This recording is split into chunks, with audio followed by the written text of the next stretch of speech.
Hinduism, there are many forms of God. So we follow Ram, we follow Sita, we follow Krishna. But is there one particular form of God that we should be praying to, be it Matarani or be it Krishna, or are they all just representatives of one sole God?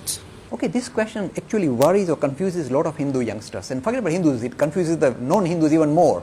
Because they think this weird religion has got so many gods. And if I ask all of you, look, Shiva, do you think is ultimate almighty? You say yes. Vishnu, yes. Ultimate almighty, yes. Ultimate, yes. And Mother Goddess, of course, Mother Goddess. How can we forget them? She's ultimate too. Now you see, straightway contradiction, come on, you can't have too many ultimates. This is not ultimate enough. So which one is the right one? Can the real God stand up, please? That's what she's asking in a nice way. And what's the answer? The answer is this. It's very interesting. You see, this is important for you to know. It's very good that the question comes from you. This religion that appears is called polytheism, many gods. And then you all say, yeah, many gods. Yes, we'll all go, yeah. Actually, it's not polytheist. It appears polytheist, it's actually pluralist. It says the same ultimate reality that you are trying to relate to, you can call it by different names and give it different forms. Names and forms can be different, but the same reality, ultimate reality. So not many gods, but many ways to think about God. This is a big difference. If you said many gods, it's a naive, not well thought out religion at all. They have not thought it out properly.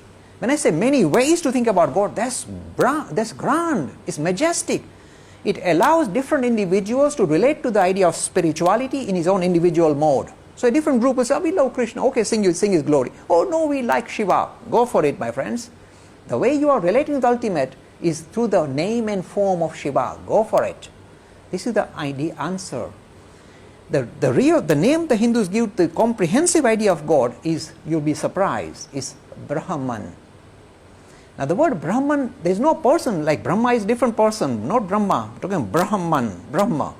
And the word Brahma means spirit, not as a person at all, but as a principle that underpins reality. They said the whole of this creation is nothing but an expression of this principle. Look, not a person, principle that becomes visible, manifested as the world that we see in front of us. And the same principle, Brahman, becomes more visible, becomes clearer as living things, and the most clearest vision of this Brahman, this principle, is humanity, men and women. That's why I said you are the clearest manifestation of God on earth. Where else will you find your God? He is lighting you up. Not you, everybody. So this is a principle-oriented religion, but then it allows a personalized approach, because he said, look, why should, in that case, why don't we just talk Brahman, and why should we have bother with Ram and Krishna and Shiva and Mother? The reason why we have to bother is because we are human, and you've got human failings, or if you like, human limitations. If we are human, the only way we can build a relationship with this principle called Brahman is to think of this principle as a personality. Suppose I said, build relation with Brahman. You say, what do I do now? I said, no, think of Mother Goddess, sweet, with flowing hair. And you want to say, oh, mommy. Now, it's easy to build relationship. With Brahman, how do you build a relationship? It's a principle. It's abstract. When you turn that principle into a personality, then you can build friendship, relationship, like a mother figure, father figure, friend. See, the Hindu religion is the only one that allows you to think of God in a variety of different ways. Not just father in heaven, like Christianity. Mommy in heaven. Why not mommy? Mommy is a sweeter, kinder, cuddlier, less hairy than daddies. Why can't you think of God like mommy? Why daddies all the time? Why fixation? In fact, the Gayatri that you just recited gives you the clue of the Hindu tradition. This is what it translates as, let us meditate on the glorious effulgence of that Supreme Being who has created the universe.